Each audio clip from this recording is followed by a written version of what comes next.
sempre tive curiosidade, porque meu pai era farmacêutico, eu tenho uma irmã que se formou, ela tem 4 anos mais do que eu, está com 93 ou 94, e 2 tios médicos, e a minha bisavó era parteira. Hoje tem bem mais médicos na família, mas em todo caso, naquela época era essa a cotação que eu tinha para ser médico, né? Mas na realidade eu queria ser engenheiro, né? Em 52 eu terminei o curso secundário. Em 51 eu comprei, como eu estava preparando em engenharia, inclusive tinha colegas, nós tínhamos um grupo que estudava para engenharia, eu comprei, isso para mim é o atestado, o documento maior de que eu realmente estava, ao fim do curso, estava querendo ser engenheiro. Eu comprei El Manual del Ingeniero, em 3 volumes. Era um livro publicado, acho que em Buenos Aires, e comprei com aquela fantasia de, eu vou ser engenheiro, então eu já vou comprar um manual desde agora. Bobagem de guri, não? Mas em todo caso, comprei, e depois, naquele ano de 51, me apareceu em Santa Maria a Valderez, a minha esposa, né, que ficou depois minha esposa, com a qual eu vivi 70 anos. Então, ela foi a Santa Maria e eu encontrei e me apaixonei por ela, né? A gente se encontrava seguido, tem uma série de historinhas aí que a gente pode contar, mas num determinado dia, isso eu acho que foi em 51 ainda, foi no fim do ano de 51, eu perguntei para ela se ela não tinha namorado. Ela disse, tem uns rapazes aí que estão dando em cima de mim, eu vejo, mas eu não quero saber de nada disso, eu quero ser médica. No 3º ano ginasial, eu resolvi que ia ser médica e dona de um hospital. E então eu não quero saber de namoro. E, bom, aí eu digo, mas e comigo tu não toparia?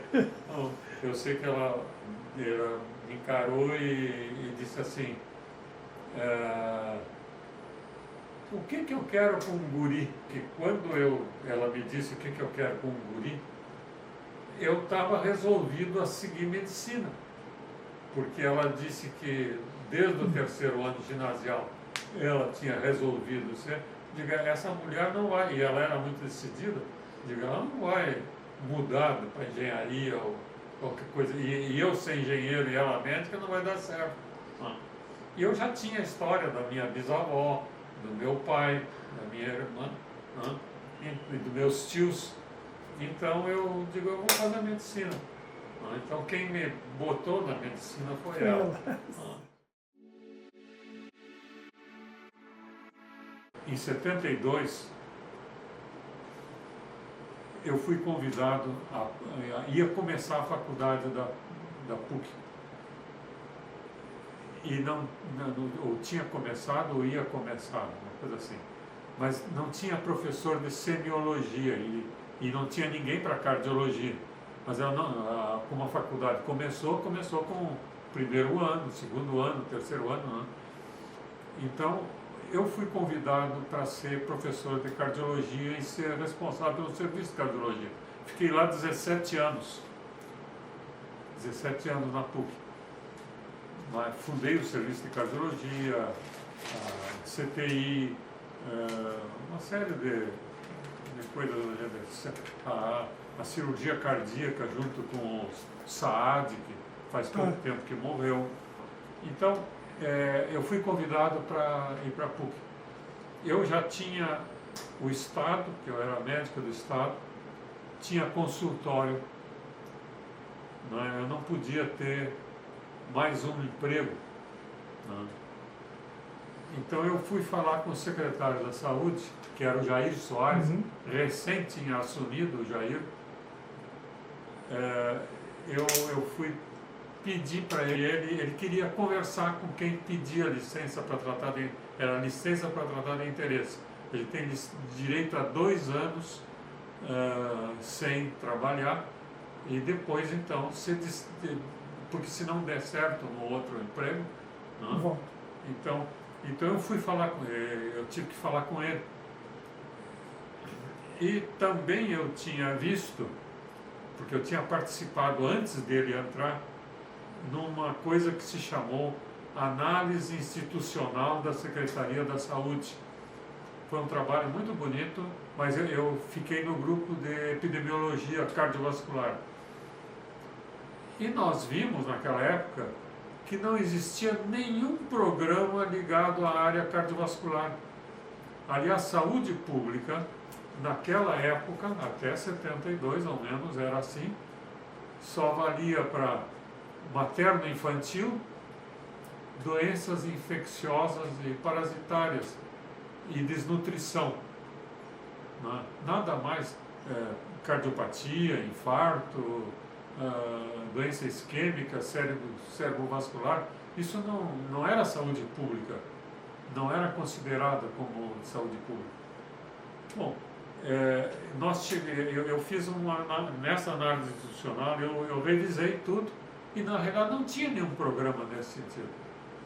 Então eu disse para o Jair, olha, me convidaram para a PUC, lá eu vou fazer a mesma coisa que eu estou fazendo no Instituto de Cardiologia, que na época eu trabalhava no Instituto de Cardiologia, atender clientes.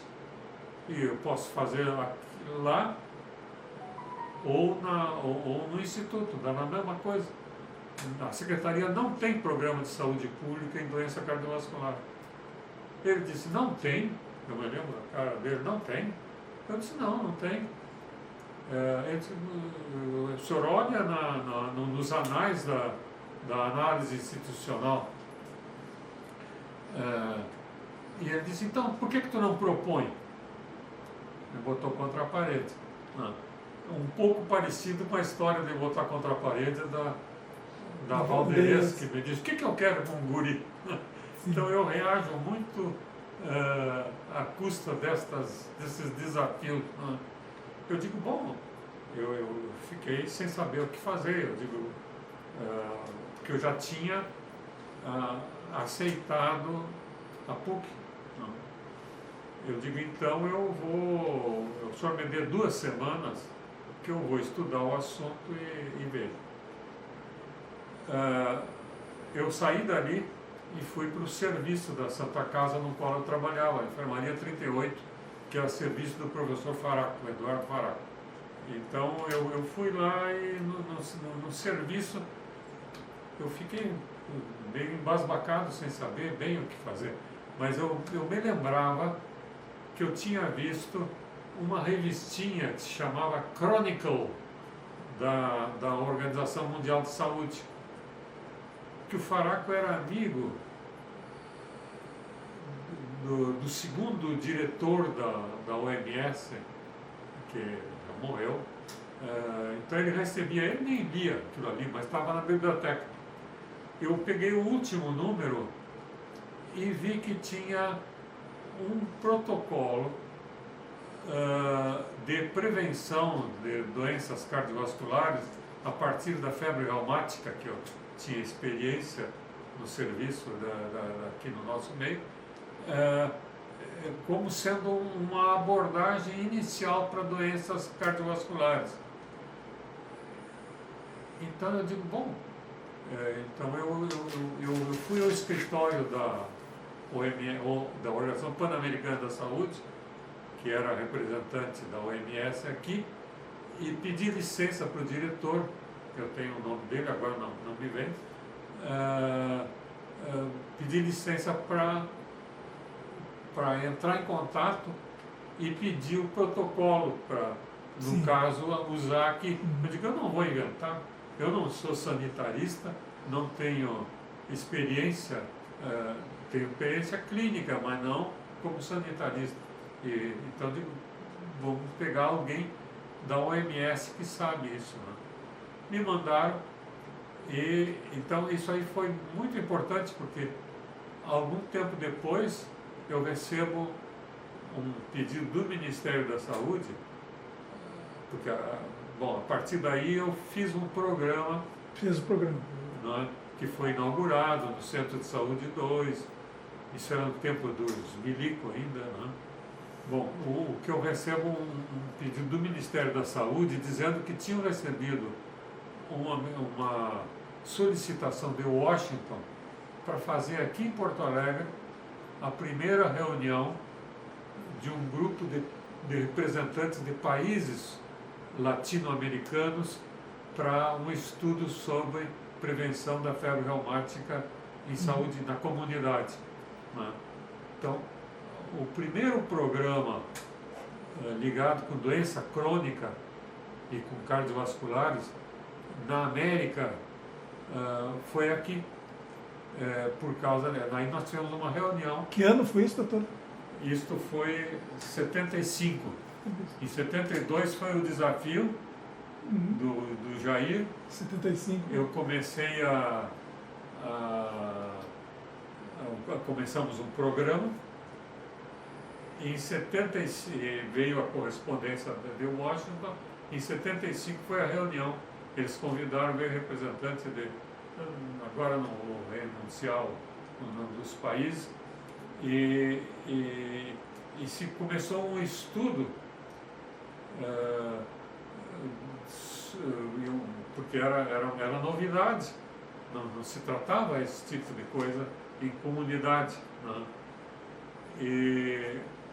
Então eu tive a sorte e a oportunidade de dar início nisso aqui. Isso foi um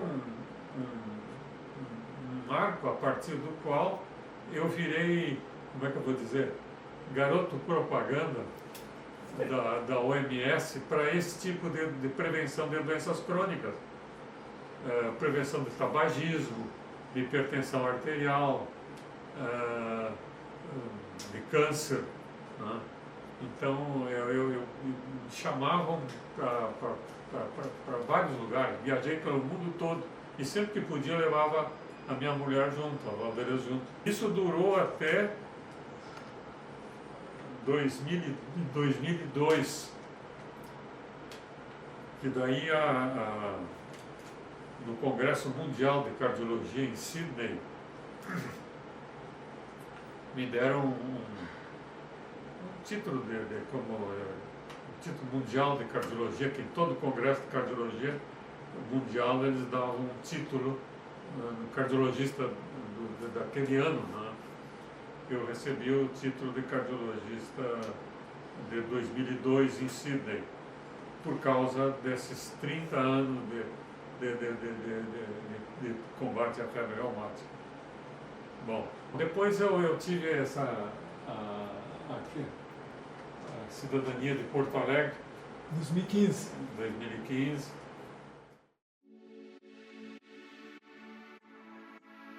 Isso é quando, na enfermaria do Fará. Ah, lá atrás. Lá atrás. Que eu queria, como é que você treinou isso para ser ausculto, que chama, né? Escuta. Primeiro eu tinha um bom ouvido, não um ouvido de hoje, né? Mas e eu escutava as crianças, eu botava o estetoscópio sempre, isso era importante, porque naquela época não tinha eco. Sim. A investigação básica era a história clínica, o pai e a mãe contando da criança, ou quando era adulto, a história clínica, o exame físico cardiovascular, de palpar, ver se tinha frêmito, e uma das coisas são sopro cardíaco, né? Então eu escutava muito, né? Eu tinha prazer de tentar, e durante uma época eu cheguei a fazer fonocardiograma, era um registro das oscilações, né? E que dava uma ideia, então, física daquilo que a gente auscultava, né? Bom, mas por causa disso, porque eu me treinei, e eu atendi o berçário da Santa Casa também. E uma das coisas que apavora a pediatra é sopro inocente, que o coração está muito próximo da parede torácica, especialmente no recém-nascido, né? E na saída do ventrículo esquerdo para a artéria, para a aorta, sempre tem sopro. Se tu botar um microfone lá dentro, tu vai ter sopro. Ou então em criança tem sopro. E isso apavorava os pediatras, porque saber o que é sopro inocente ou é um sopro expressando uma malformação congênita. Bom, eu me treinei nisso, então tudo isso aguçou a minha capacidade e eu fiquei com a fama de ouvido de ouro. Ouvido de... Bom, a academia, o Manuel Albuquerque, em 1990, quando foi fundada a academia, ele é um dos fundadores. Uhum. Ele insistia para que eu participasse da academia. Eu confesso, e eu já disse isso outras vezes, disse lá na academia, hoje está diferente a coisa, está melhor, mas a academia tinha uma característica que era o chamado números clausus, que era um número fechado, para garantir, são 60 membros de fim, tem que morrer alguém para entrar alguém. Hoje está diferente, e eu tentei já no meu tempo tentar desenvolver, aumentar o número de gente, mesmo que não tivesse o título de acadêmico titular, mas que pudesse ter acesso, ser aspirante, e através dos quais a gente pudesse selecionar gente para os próximos casos. Bom, mas então eu tinha essa coisa, não me candidatei, mas o Manuel insistia. Eu era da Amrigs, o Manuel foi presidente da Amrigs e eu fazia parte da diretoria da Associação Médica. E ele, no fim, eu digo, então apresenta a minha candidatura, né? E havia uma vaga do médico de Cruz Alta, Dr. Westphalen, que ele era o patrono e o titular era um filho dele que tomou posse, mas morreu no primeiro ano, não chegou a exercer a função. Então ficou vago essa cadeira e eu então em 91 fui selecionado para ficar no lugar dele.